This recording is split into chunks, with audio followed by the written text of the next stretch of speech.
მარადიული ყველა პრიზმი. ეს გახლავთ დოკუმენტური ფილმი, რომელმაც მართლაც ყველაფერი მოიცვა და ძალიან დიდი გამოხმაურება ჰპოვა.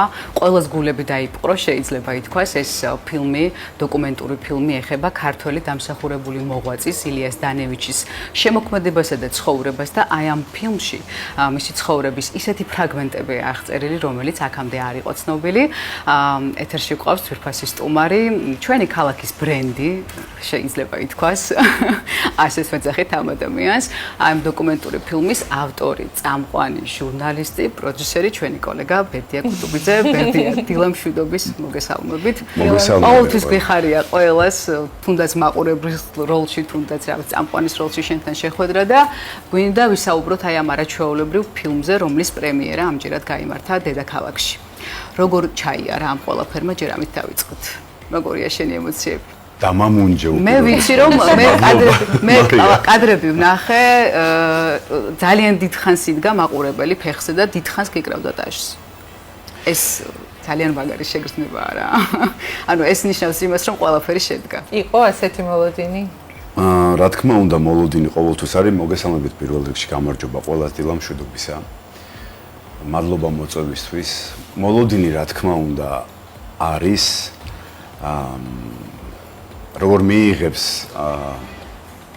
პუბლიკა, თუმეტეს უცხო პუბლიკა, ადამიანები, რომლებსაც შენ არ იცნობ, ან უბრალოდ შორიდან იცნობ და მათი აზრი არის შენთვის მნიშვნელოვანი. იყო ოვაციები, აპლოდისმენტები, როგორც კი ტიტრები დაიწყო, იყო ფეხზე ამდგარი პუბლიკა, ეს ძალიან საამაყოა. როგორი გულის ფანცქალია რა. თუმცა მანამდე გულის ფანცქალი უფრო იყო და მანამდე ემოციების ზღვა და ცვალებადობა და დუღილის ტემპერატურა გამუდმებით იყო ჩემში და დარწმუნებული ვარ ჩემი შემოქმედებითი ჯგუფის ყველა თითოეულ წევრში. მე მიხარია არა ის რომ თქვათ მე წარმოვჩდი და ყოჩაღ ბერდია შენ რა მაგარი ხარ. არა, ყოჩაღ ყველას, იმიტომ რომ გვერდით დამიდგნენ თითოეული პიროვნება, რომელიც ამ პროექტზე მუშაობდა ჩემთან ერთად და მთავარია ის მიზანი და ის იდეა, რომელიც ჩვენ გვქონდა თითოეულს, რომ შეგვექმნა ღირებული, გვეჩვენებინა საზოგადოებისთვის ის, რომ ჩვენ ქართულ კულტურას არანაკლები გაგვიღია, არავიზე ნაკლები არ გაგვიღია მსოფლიო კულტურისთვის. ზოგადად ცივილიზაციისთვის. ამით უნდა ვიამაყოთ და უფრო მეტი უნდა შევიმეცნოთ ჩვენს შესახებ. რა თქმა უნდა. და შესაბამისად გაუზიაროთ ახალგაზრდა თაობებს, გაუზიაროთ უცხო პირებს და გაუზიაროთ ზოგადად სრულიად მსოფლიოს. რატომ უნდა ვიამაყოთ, როდესაც ესეთი ქართველი იყო ჩვენს რიგებში, ხო? ამას გულისხმობ. საინტერესოა პირველად როდის გახვედე ილიას დანევიჩზე, მის შემოქმედებას როგორ გაეცანი და რატომ გადაწყვიტე საერთოდ? ნუ, რატომ გადაწყვიტე, გასაგებია. ხო, როგორ ჩააგენი აი ამ ადამიანს შეიძლება? აი გასული ორი პროექტი, რომელიც მაშინ აჭარის ტელევიზიით მომზადდა, ეს იყო ისევ და ისევ და სადაც არ უნდა იყო. ეს იყო გამოვიდა ისე რომ სოფლიო ბრენდები და მათი კავშირი საქართველოსთან. პირველ შემთხვევაში ისევ და ისევ შემთხვევაში იყო ვარეკაი შოუ Cirque du Soleil და ჩვენი ქართველი მუსიკოსები მოღვაწეობდნენ. შემდეგ ეს შოუ დაიხურა ქართული ცეკვა, რომელიც ეს იყო ერთ-ერთი პოპულარული შოუ, ტურ შოუ, მათ აქვთ ასევე რეზიდენტ შოუები. და მასში მონაწილეობდნენ ბათუმელები. რაც ფანტასტიკური მასალა იყო. მე არ ვიცოდი, ფანტასტიკური მასალა იყო, გასაშუქებლად, ხო? შემდეგ, როდესაც უკვე აბაზე მუშაობდით კონკრეტულად და ბატონი ერთ-ერთი ლეგენდარული წევრი და მუსიკოსი ბენი ანდერსონი როცა ჩავწერეთ, ბატონმა ბენიმ თქვა, რომ მას ძალიან მჭიდრო ურთიერთობა და ახლობლობა და მეგობრობა აკავშირებდა ანსამბლ თბილისთან.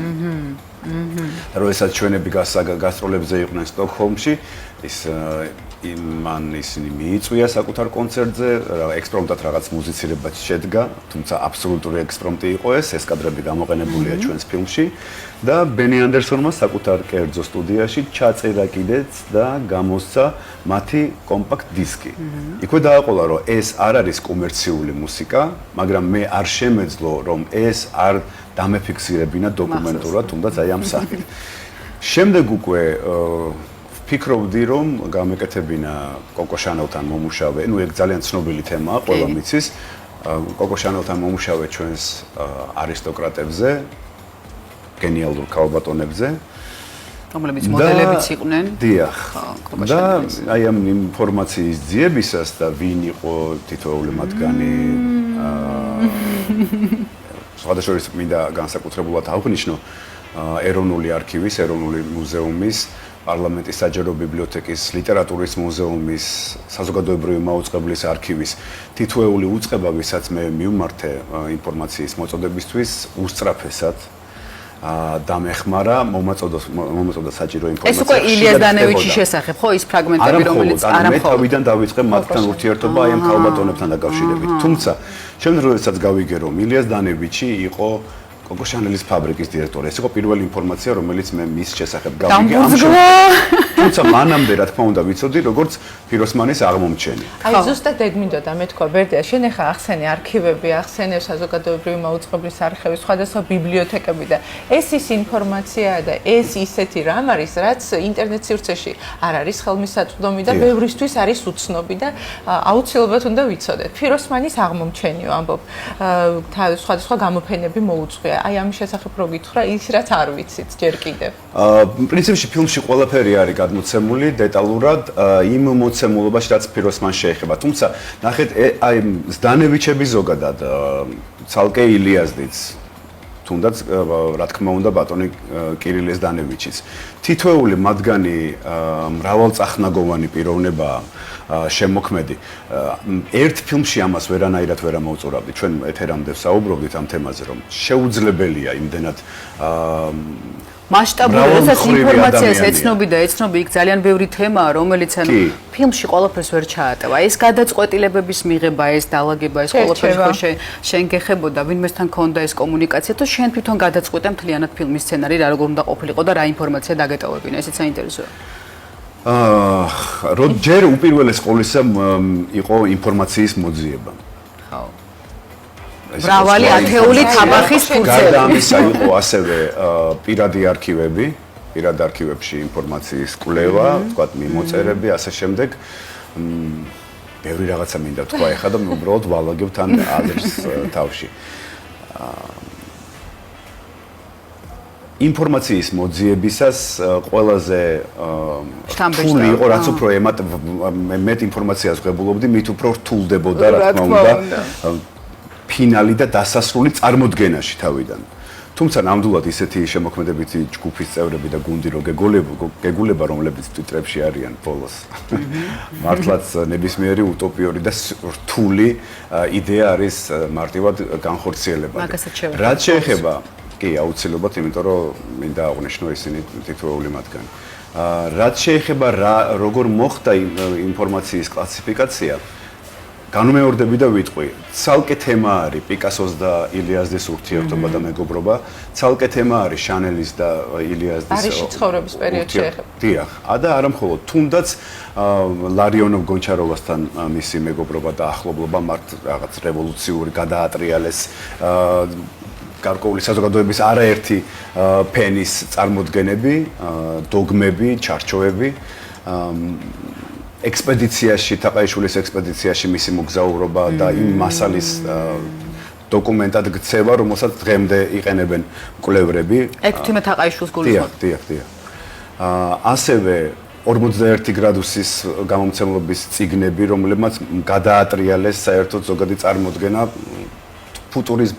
ახლა უკვე მეც მიჭირს იმის გამოტანა თუ რა შეიძლებოდა ფილმში მოხდებოდა, თუმცა ის რაც ფილმში მოექცა არის არაჩვეულებრივი, აი მართლაც იშვიათი ინფორმაცია, ძალიან კარგად გადმოცემული და აუცილებლად ბერდო გვინდა შევეხოთ აი იმ გრაფიკას, აი ამ ფეირებს, აი ამ ყველაფერს, აი მინდა ვახსენოთ ის გუნდის წევრები, რომლებმაც აი ამ ყველაფერზე იმუშავეს, იმიტომ რომ ეს კოლოსალური შრომა აი.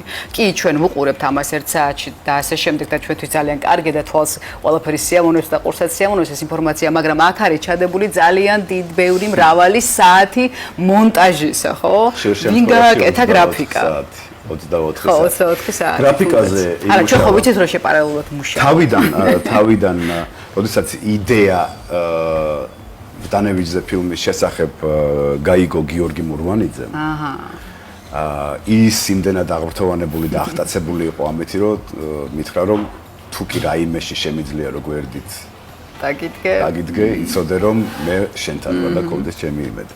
თავდაპირველად ირაკლი ყაჭეიშვილი იყო ჩვენთან ერთად, შემდეგ გიორგი შკობულიანის ფანტასტიკური ნამუშევარი. იცით რა, თითოეული მათგანი რაღაცნაირად ალბათ გრძნობს ჩემს განწყობას, ჩემს ხასიათს, ჩემს მიდგომას, თუნდაც აი ამ კონკრეტული თემის მიმართ. გრაფიკაზე გიორგი ხომერიკი, მამუკა ღლონტი, გიორგი ზინკოვსკი. მოკლედ. არა მაქვს სიტყვები მართლა ამ ადამიანების მიმართ, მაქვს უსაზრო მადლიერების გრძნობა. ვინაიდან უბრალოდ ირწმუნეს ჩემი იდეა და ყოველგვარი იქ მერკანტილური, ფინანსური და ასე შემდეგ დაინტერესების გარეშე. რაც იყო ძალიან მინიმალური, ესეც თქვა და გავაჟღეროთ, რომ ფინანსები იყო ძალიან მინიმალური, ძალიან მინიმალური მასში გაკეთდა ეს. ანუ ცოტა უხერხული ამ თემაზე საუბარი, უბრალოდ იყო აქ სამივრინებო ხარჯები. მორჩა. თუმცა თავარი ჩემი აზრით ეს არის საზოგადოებრივი მაუწყებელი. მივცეთ შემეცნება ადამიანებს უფრო მეტი. რაც ისტორიას დარჩება. და საერთაშორის, როდესაც ფილმის ჩვენება მოეწყო ბათუმში, ზუსტად 1 წლის წინ, აქ უნივერსიტეტში იყო, შემდგომ აჭარის ტელევიზიის მაყურებელს ჰქონდა საშუალება სექტემბერში ჩვენს ეთერში ეხლა ეს ფილმი და ახლა უკვე დედაქალაქში ჩაიტანა და იქ მოაწყვეთ ჩვენება. ძირითადი მიზანი მაინც იმისა, რომ ეს პიროვნება წარმოაჩინო, გაიცნოს ფართო აუდიტორიამ და მართლაც ჩვენი ქართული კულტურის და ამ ყველაფრის წარმოჩენა ფართო საზოგადოებისმა. იყო თუ არა ის გაოცებული სახეები, იყო თუ არა ის მიზანი მიღწეული ამ შემთხვევაში ამ ფილმის მეშვეობით. როგორი იყო გამოხმაურება, რა გითხრეს, რა ემოციები იყო? კი, ტრაბახით ვიტყვი, რომ როგორც კი დასრულდა ჩვენება, იქ ყველა ფიზიკურად ამდენ ადამიანს ვერ გავესაუბრებოდი, ვერც მივესალმე კიდეც მობრძანებულ სტუმრებს, იმიტომ რომ 300-ზე მეტი ადამიანი გვესწრებოდა და ფიზიკურად შეუძლებელი იყო თან დროულად უნდა დაგვეწყო ჩვენება. დღემდე ვღებულობ გამოხმაურებას მათგან. შემდეგ უკვე ერთმანეთს გადაუზიარეს შტაბ-შტილებები, ბმულიც ასე შემდეგ და საერთოდ უცხო ხალხი წერს, რაც მთავარია ხელოვნებად მცოდნეები, თქვათ, კინორეჟისორები, ცნობილი საზოგადოებისთვის ცნობილი სახეები ყავდა მოპატიჟებული და ძალიან გულიმწყდება აქვე, რომ ძალიან ბევრი ადამიანი ვერ დაპატიჟე და მე მათ აქედანაც ბუდის ვუხდი, იმიტომ რომ ფიზიკურად საორგანიზაციო ეიფორიამ და დუღილმა იმდენად მე ცოტა არ იყოს გადამღალა, ყველაფერი ყველას დაპატიჟება ვერ რომ ახერხა. გვესმის, იმიტომ რომ ჩვენს რო არ დაწყეს არავის გული, ჩვენც არ ყოფილვართ, როდესაც ბათუმში გაიმართა პრეზენტაცია. ძალიან ცოტა არ მწყის პირიქით, მე მიხარია, ეს არის ისეთი ნამუშევარი, რომელიც ისტორიას დარჩება და მე მიხარია, რომ აი ამ ფილმის უკან დგას ისეთი სახელები და გვარები, რომელსაც მე ვიცნობ და მათ უდიდესი წვლილი ჩადეს ამ ფილმის მომზადებაში. და ძალიან ცოტა დრო გრჩება ბერდო და მინდა გკითხო აქვე ილიას დანევიჩის შესახებ უამრავი ინფორმაცია გაიგე, ანუ რაღაც გაგრძელება ექნება, კიდევ გადაიღებ მის შესახებ ფილმს თუ ამით დასრულდება ჯერ არ ვიცი, ვერ გეტყვით. ყოველ შემთხვევაში ან თუ არის კიდე რაიმე სხვა თემა, რომელზეც აი ესე იმუშავა. სამზადისმა. მე შენთან ერთად ვიქნები. გულზე შემოეყარათ ახლა შენ.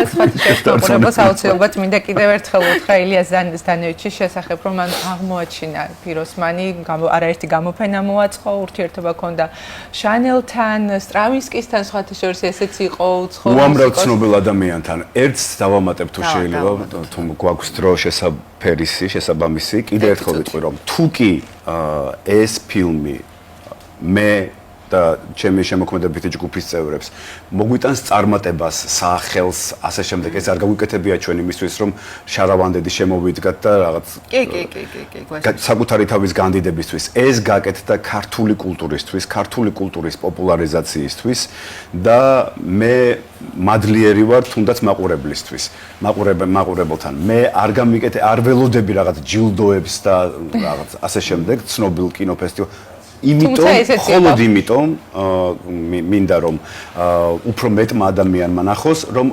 გაიგოს ინფორმაცია ამ ადამიანის შესახებ და სწორედ აი ამ ადამიანში განსხეულებული ქართული კულტურის შესახებ. ეგ არის და ეგ. გზავნილი, გაგებული და მიღებულია. ძალიან დიდი მადლობა ბერტო კულტუბიძე, ჩვენი კოლეგა, ფილმის მარადიუმნი, ყველა პრიზმის ავტორი, წამყვანი, პროდიუსერი, ჟურნალისტი და ასე შემდეგ. 10 საათი დასრულდა და საინფორმაციო გამოშვების სტუმარი, დიდი მადლობა მას ამ ფილმისთვის. სულხან გისმენთ დილამშვიდობის. დილამშვიდობისა კიდევ ერთხელ მივესალმებით თქვენ სტუმარს და ყველას, ვინც ახლა შემოგვიერთდა ახალი ამბების დროა.